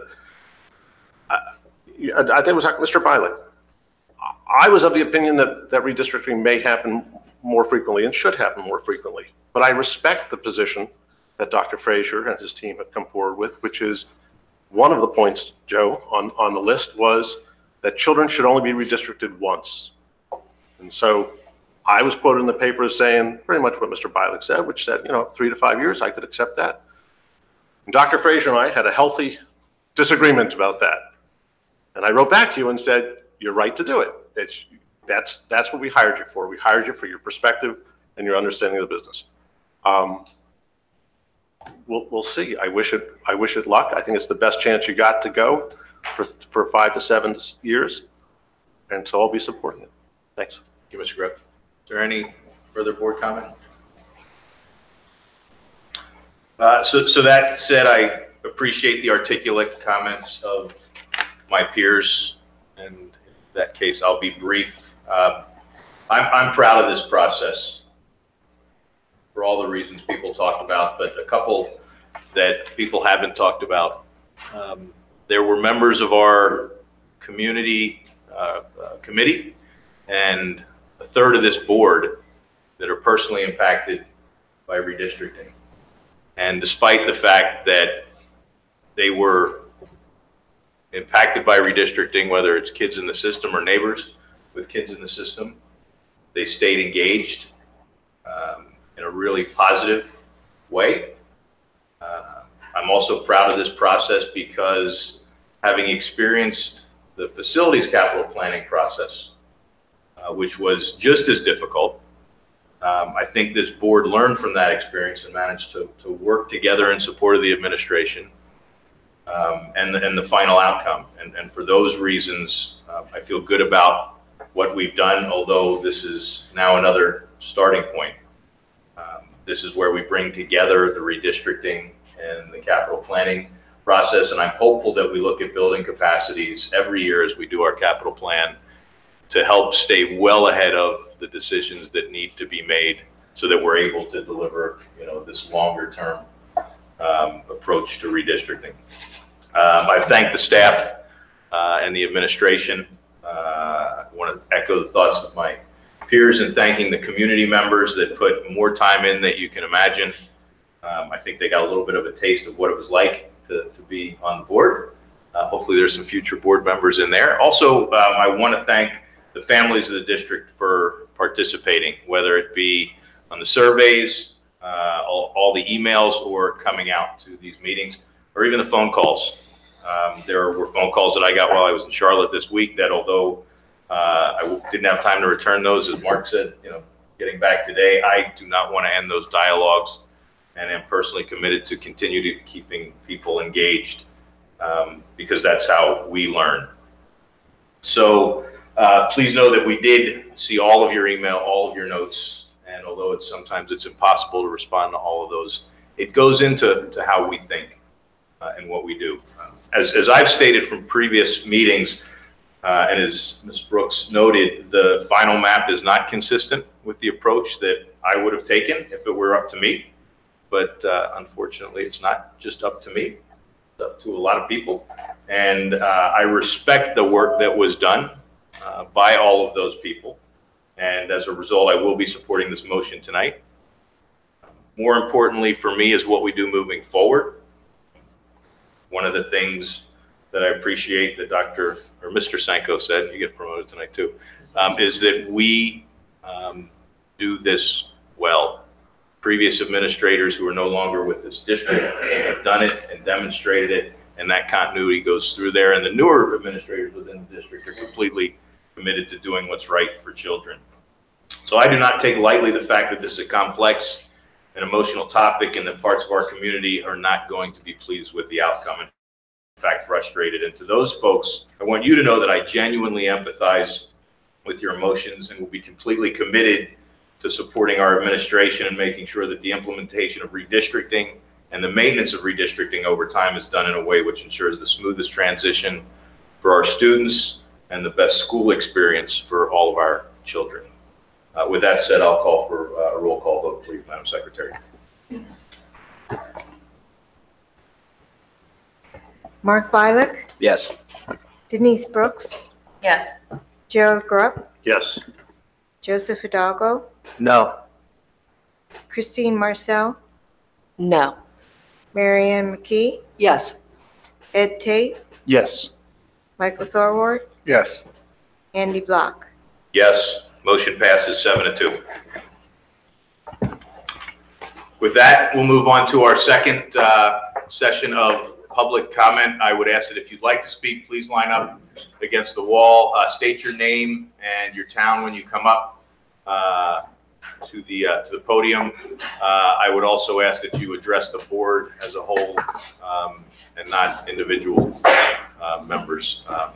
So first, please, and I will raise my hand at 3 minutes and ask you to wrap it up, but we'll try not to cut anybody off. Hi, everyone. My name is Jennifer Hidalgo. I live in Richboro Farms, and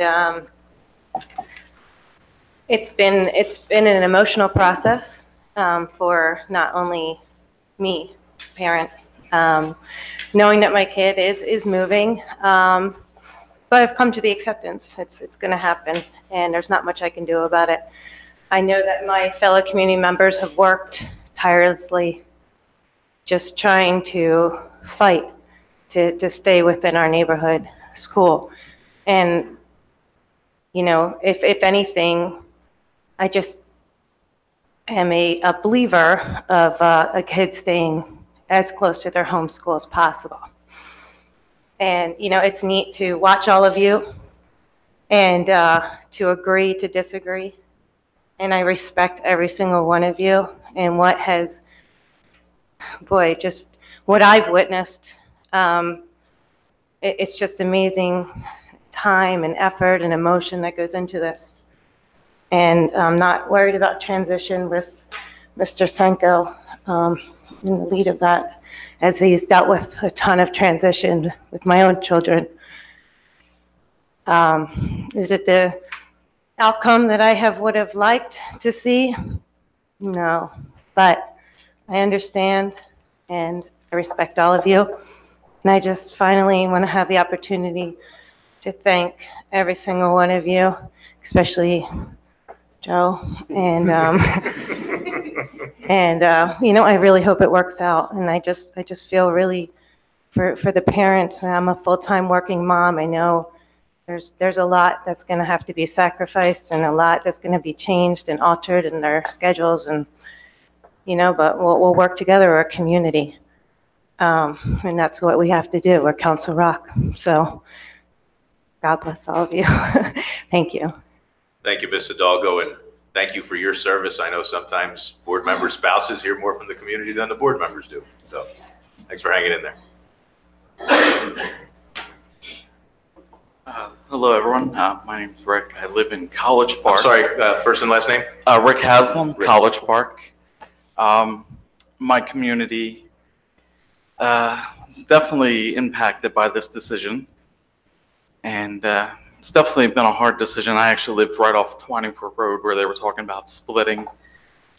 The only thing I have to say is, you know, you guys voted on this. We're preparing our children to move forward. And I think everyone in this room can agree this is an awesome school district, and it has to do with a lot with you guys, the community. I think one word you guys said, you hope in 7 years never to redistrict, hopefully not before 7 years. I think that word should change to saying won't redistrict before 7 years. Just my opinion. It's been a very emotional roller coaster for everyone in my community. But I believe everyone in Council Rock School District, we have friends in other schools, and I think, you know, in the long run, hopefully this will work out. But and I understand, you know, I've tried to research the numbers, and I know this has to happen, and I hoping this is the best plan. I don't think it is, but I'm gonna, you know, move forward in a positive manner. But I would definitely not even use the word hope for 7 years. Use it and change it to the word won't do anything for 7 years.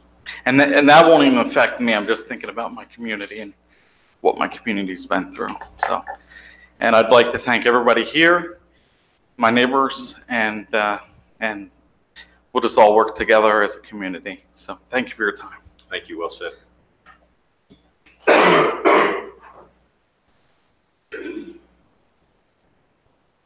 Hi, my name is Jasmine Adamson, and I am a Richboro community member. I am addressing this comment to the families of the Richboro and Wrightstown communities.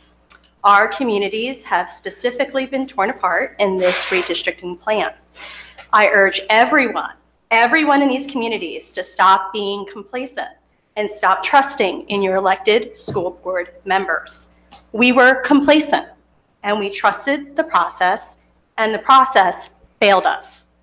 Remember the power of your vote, and remember that in upcoming elections, you can vote out the people that have failed you. I would like to thank Ms. Marcel and Mr. Hidalgo for being the only voices of reason on this board. We are lucky to have you, and I hope that voters remember that if you decide to run for election at the end of your respective appointments. Thank you to the two of you.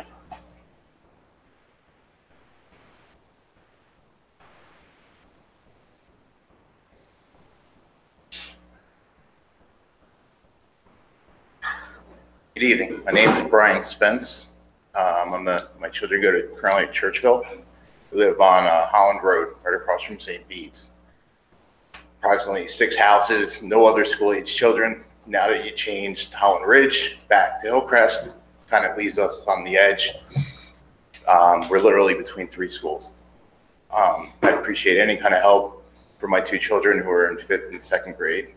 We've been at Churchville for over 9 years. You know, it's going to be, I have one in middle school now, it will be in high school next year, another one in middle school, and then 2 in Churchville.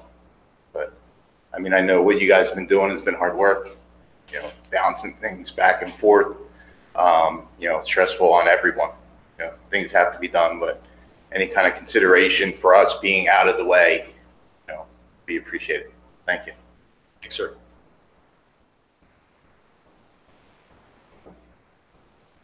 Any further comment?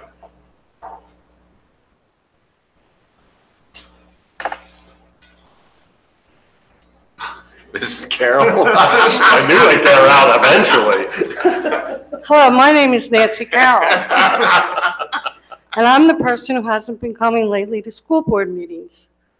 But I do come to subcommittee meetings. And the reason is because I hear my mother's voice in the back of my head. If you can't say something nice, you shouldn't say anything at all. And I was against keeping Wrightstown open from 5 years ago and spending millions of dollars on that small school. I even said there's only 240 kids who live in Wrightstown. And yet we're spending millions of dollars on that school. And I said that you're going to have to bring students from the South up there to fill it. And you still went ahead and you saved the school, and you gave those 240 kids, not all of them are going to even stay there. Some of them are going to go to Soap Finestone. So you didn't even achieve your own goal. I believe in spending money on places that would best benefit the most students. And I've always said, we still this year have one more year where we have a class that's graduating from Council Rock that doesn't have a full technology plan. The high school won't have it till next year. I believe that technology for everyone and access for everyone is more important than some of the money that we've been spending on these schools. I also have supported track for the middle schools. And the money, we're going to spend more money building a gym at Ricetown than we will. We have no plan for track at the middle schools. And they have like 300 kids every year that participate in middle school track, which is more kids than we had at Wrightstown. So I hope that now that this is behind us, redistricting is behind us, that we, if there's any money left, can get on to building tracks for the kids at the middle school and having a more robust technology program. I know we just got some kind of an award, which I can't believe, because we have hardly any computers up at this high school. But the reason why I haven't come is because I've been so against this process. And it's not that I care. I do care about the kids who are being redistricted, but you split a whole community in half. You split Richboro in half in order to have a school at Wrightstown. And I saw it coming down the line, that there wasn't any way to fill up Wrightstown with Wrightstown kids, and that some of them would go to Sulphine-Stone, because we had 5 empty classrooms there. And now we have empty classrooms all over the district, probably enough for a school. I hope going forward you'll think about the cost of what you do. Thank you.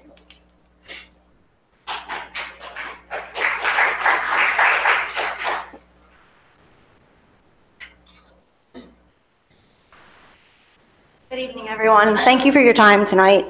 I just felt the need to I'm sorry, can you just state your name? Oh, I'm sorry. That's okay. Yes. Where are you from? Summer Palekia. I'm with the Welch community. I just felt the need. I've been following this. I'm actually new to the district. We just moved over the summer.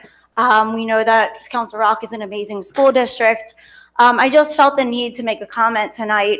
Being a veteran educator for 15 years, I just wanted to, I know with the whole transition process with students, I know Mr. Grupp had mentioned how, we said that his parents and grandparents and so on and so forth have dealt with easier changes.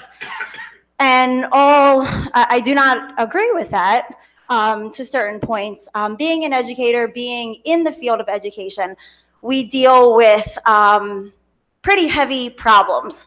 And this process with transitioning, I do believe that we are going to see issues that do come up. I know one woman commented, she being an educator as well, I think I look at this in different eyes. I'm with kids on a daily basis. But I just hope that we all take into consideration that this is going to be a very tough transition, and I hope that we all take that into consideration, because living in today's society is not like it was 20, 30, 40 years ago. It is tough, and I'm hopeful that we are willing to accommodate for all those changes. So I just felt the need to comment on that, as that is very near and dear to me.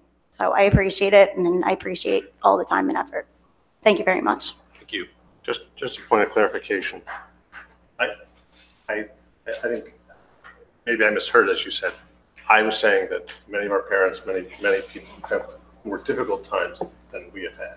Okay. Yeah. Because you said your comment had reversed, that said that our people in the past have had it easier. No. People in the past, but I just think. I'm sorry. Yeah. Can we go to our next public comment? The next speaker speak. Thank you.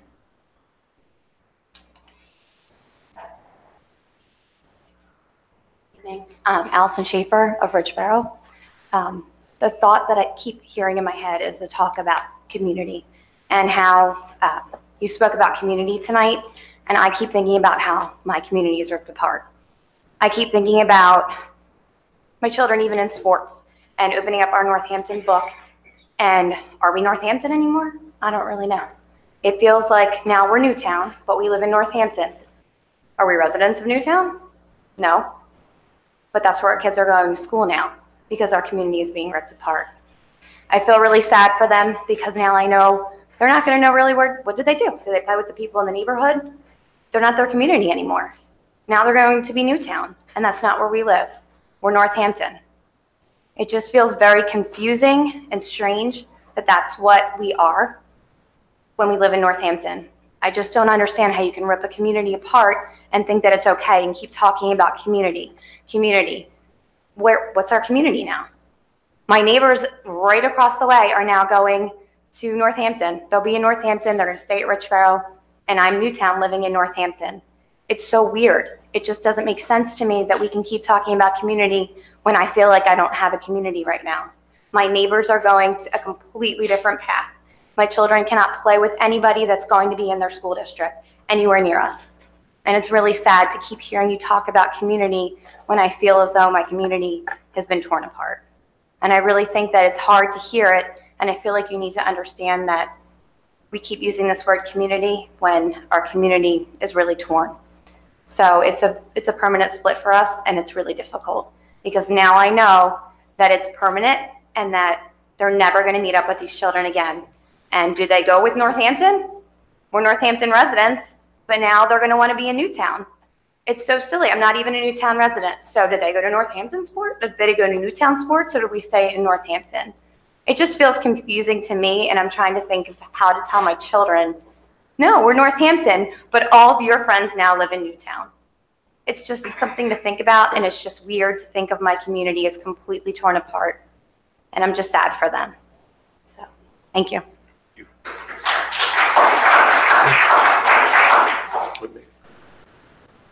Any further public comment?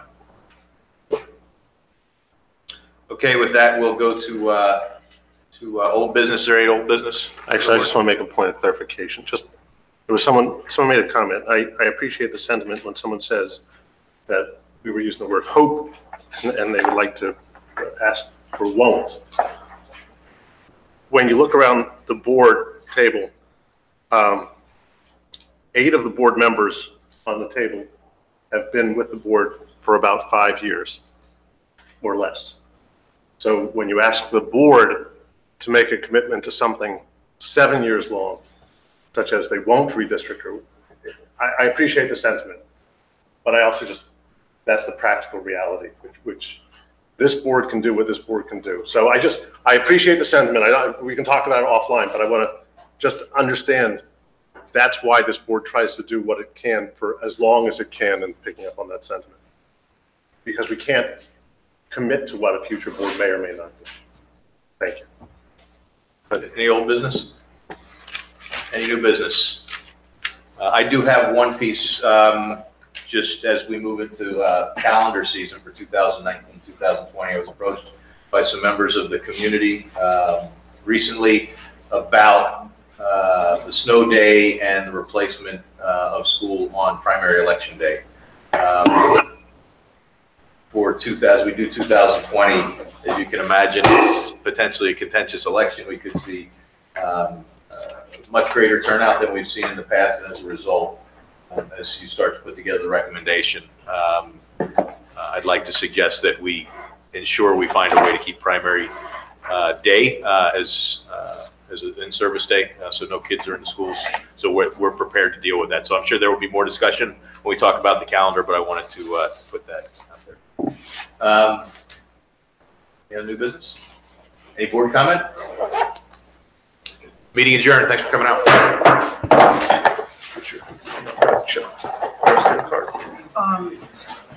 It does.